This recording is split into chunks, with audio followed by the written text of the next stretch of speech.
நிறைய எடிட்ஸில் நீங்கள் பார்த்துருப்பீங்க. ஃபார் எக்ஸாம்பிள் இன்ட்ரோவில் கொஞ்சம் ப்ரிவ்யூ காமிச்சிருப்பேன். லைக் எப்படி பீட்டுக்கு ஏற்ற மாதிரி ட்விக்ஸ்டர் வந்து செட் பண்ணியிருப்பாங்க. லைக் ட்விக்ஸ்டர் கரெக்டாக அந்த பீட்டுக்கு சிங்க் ஆகிற மாதிரி செட் பண்ணியிருப்பாங்க depending upon the type of the scenes. Okay, so அதை நம்ம எப்படி பண்ணுறதா நம்ம பார்க்க போகிறோம். ஸோ ஃபார் எக்ஸாம்பிள் நான் இதில் வந்து பீஸ்ட் சீன் ஒன்று எடுத்து வச்சுருக்கேன். லைக் அந்த கத்தியில் ஸ்லாஷ் பண்ணுற மாதிரி. ஸோ பீட்ஸும் மார்க் பண்ணியிருக்கேன். லைக் 24ல் ஒரு பீட்டு, 25ல் ஒரு பீட்டு, 26ல் ஒரு பீட்டுன்னு. ஸோ இது வந்து நம்ம வந்து கரெக்டாக 24ல் ஒரு கட் அடிக்கணும். கட்டுனா அந்த ஸ்லாஷ் பண்ணணும்.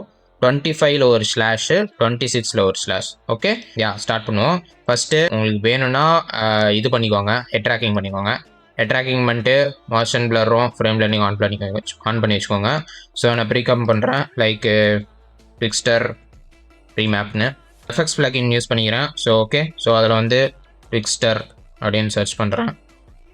Okay, in FPS is out FPS uncheck பண்ணிட்டு உங்களோட ஃபுட்டேஜ் என்ன எஃப்பிஎஸ் சொல்லுதுன்னு பார்த்துக்கோங்க. ஃபார் எக்ஸாம்பிள் என்னோட ஃபுட்டேஜ் வந்து 24 எஃப்பிஎஸ்ன்னு சொல்லுது. ஓகே, ஸோ நான் 24 எஃப்பிஎஸ் இன்புட் பண்ணிக்கிறேன். And next is image prop.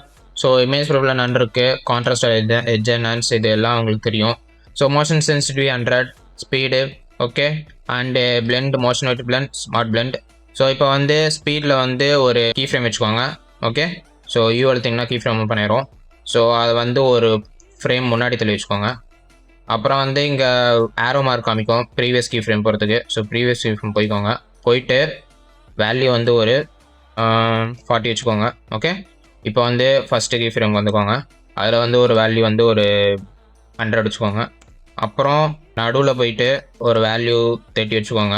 அப்புறமா வந்து 24, அதாவது பீட்டு கரெக்டாக அடிக்கிற இடத்துல போயிட்டு ஒரு வேல்யூ 130 வச்சுக்கலாம். 130. இப்போ என்ன பண்ணுறீங்கன்னா இந்த 4 கீ ஃப்ரேம் செலக்ட் பண்ணிக்கோங்க. ஓகே, நான் ஏன் வெளியே போகிறேன்னா ஏன்னா முன்னாடி ஒரு கீ ஃப்ரேம் இருக்குது, அதனால் செலக்ட் பண்ண போகிறேன். ஒரு வேளை நீங்கள் ரொம்ப தள்ளி வச்சிங்கன்னா ஜஸ்ட்டு இந்த ஸ்பீடை வந்து கிளிக் பண்ணிங்கன்னா எல்லா கீ ஃப்ரேம் செலக்ட் ஆயிரும். ரைட் கிளிக் கொடுத்து கீ ஃப்ரேம் அசிஸ்டன்ட் போயிட்டு ஈஸி யூஸ் பண்ணிக்கோங்க, ஆர் F9 கொடுத்துக்கோங்க. ஓகே, இப்போ வந்து கிராஃப் ஓப்பன் பண்ணிக்கோங்க. நான் உட்கார மாதிரி வச்சுக்கோங்க.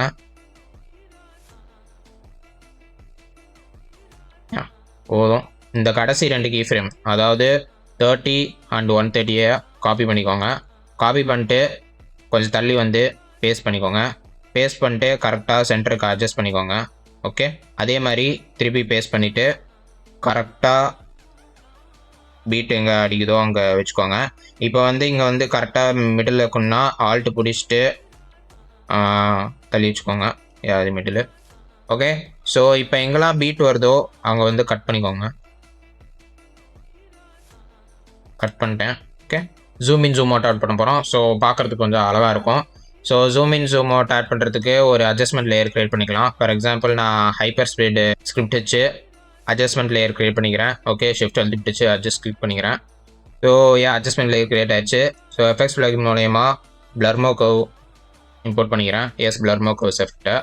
ஓகே, ஸோ விராப்எக்ஸ் நோல் இந்த ரிஃப்ளெக்ட், விராப் ஒய் நோல் இந்த ரிஃப்ளெக்ட், ஜெட் டிஸ்டன்ஸில் ஒரு கீ ஃப்ரேம் வச்சுக்கிறேன். ஸோ யூஎல்டி கீ ஃப்ரேமை ரிவீல் பண்ணிக்கிறேன். அண்ட் அடுத்த பீட்டில் போயிட்டு 1லேருந்து 0.75 வச்சுக்கிறேன். ஓகே, ஸோ எல்லா கீ ஃப்ரேம் செலக்ட் பண்ணிட்டு ஈஸிஸ் பண்ணிட்டு கிராஃப் ஓப்பன் பண்ணிக்கலாம்.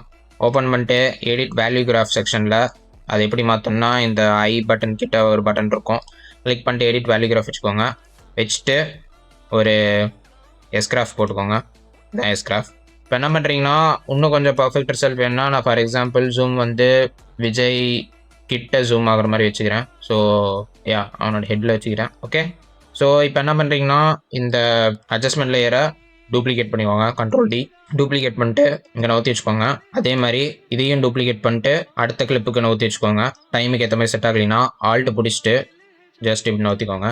ஓகே, ஸோ இப்போ வந்து செகண்ட் அட்ஜஸ்ட்மெண்ட் லேயரில் யூ அழுத்திட்டு எல்லா கீ ஃப்ரேம் செலக்ட் பண்ணிட்டு ரைட் கிளிக் கொடுத்து கீ ஃப்ரேம் அசிஸ்டம் போயிட்டு டைம் ரிவர்ஸ் கீ ஃப்ரேம் கொடுத்துக்கோங்க. ஸோ இது ஜூம் இன் ஆச்சுன்னா இது ஜூம் அவுட் ஆகும். அதே மாதிரி அடுத்ததுக்கும் யூ அழுத்தி அடுத்தது தேவை இல்லைன்னா ஃபஸ்ட்டு இதுவும் லாஸ்ட் இதுவும் ஒன்று தானே. ஓகே, இப்போ வந்து நம்ம செக் பண்ணி பார்க்கலாம். கட் ஆகிறது இன்னும் கொஞ்சம் பர்ஃபெக்டாக இல்லை. ஸோ நான் என்ன பண்ணுறேன்னா இதை அழுத்தி இந்த டைமோட வேல்யூ வந்து கொஞ்சம் இன்க்ரீஸ், கொஞ்சம் முன்னாடி போயிட்டு பண்ணிக்கலாம். கொஞ்சம் இன்க்ரீஸ் பண்ணிட்டேன். எவ்வளோ பண்ணியிருக்கேன்னா 190. ஸோ இப்போ தான் வச்சுக்கிறேன். கரெக்டாக விட்டுறாரு. ஸோ நெக்ஸ்ட்டு இதுக்கு பார்க்குறோம் கரெக்டாக ஆகுதானு. ஸோ நெக்ஸ்ட் இதுக்கும் பர்ஃபெக்டாக சிங்க் ஆகலை. ஸோ நெக்ஸ்ட் கிளிக் பண்ணிட்டு யூ அழுத்திட்டு அந்த கீ ஃப்ரேம் கொஞ்சம் முன்னாடி தள்ளி வச்சுக்கிட்டு செக் பண்ணுறேன். பிகாஸ் அடுத்த இதுக்கும் போயிடும், முன்னாடி செக் பண்ண முடியாது. ஸோ இப்போ வந்து ஸ்பீடை கொஞ்சம் இன்க்ரீஸ் பண்ணுறேன்.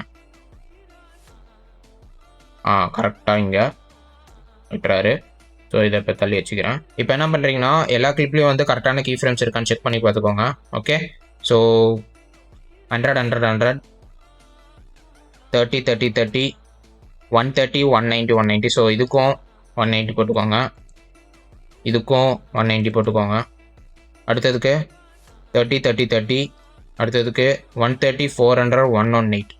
ஸோ இங்கே 400 நீங்கள் மாற்றிருக்கோம். இப்போ இதுக்கும் 400 மாற்றிக்கோங்க. 400 ஃபர்ஸ்ட், தேர்ட் இதுக்கும் 400 செலக்ட் பண்ணி பார்க்கலாம். கடைசி இதே தேவையில்லை நம்மளுக்கு, டெலிட் பண்ணிக்கலாம். That's how we make. கொஞ்சம் SFX ஆட் பண்ணிங்கன்னா நல்லாயிருக்கும். ஃபார் எக்ஸாம்பிள் என்னோட எடிட்டில் நான் காமிக்கிறேன் எப்படி பண்ணியிருக்கேன்னு. ஸோ இந்த மாதிரி நிறைய டுட்டோரியல்ஸ் வந்துட்டே இருக்கும். இன்னும் ரிமைனிங் டுட்டோரியல்ஸ் என்னென்னா, நம்ம வந்து இன்னும் அந்த 3D டுட்டோரியல் பண்ணணும். லைக் அந்த ஓபோ எடிட்ஸ் ரீமேக் பண்ணியிருந்தோம் பீஸ்ட்டுக்கு. ஸோ இந்த எடிட் பற்றி தான் பேசிகிட்டு இருக்கேன். ஃபஸ்ட் அந்த 3D மாஸ்க் பண்ணணும். அப்புறமா வந்து இப்போ ரீசெண்டாக வந்து அக்கினேட்டர் எடிட்னு போட்டிருந்தேன், அது எப்படி பண்ணணும்னு காமிக்கணும். ஓகே, எப்பயும் சொல்கிற மாதிரி ஒன்று சொல்லுவேன் கடைசியாக. ஓகே, பாய்.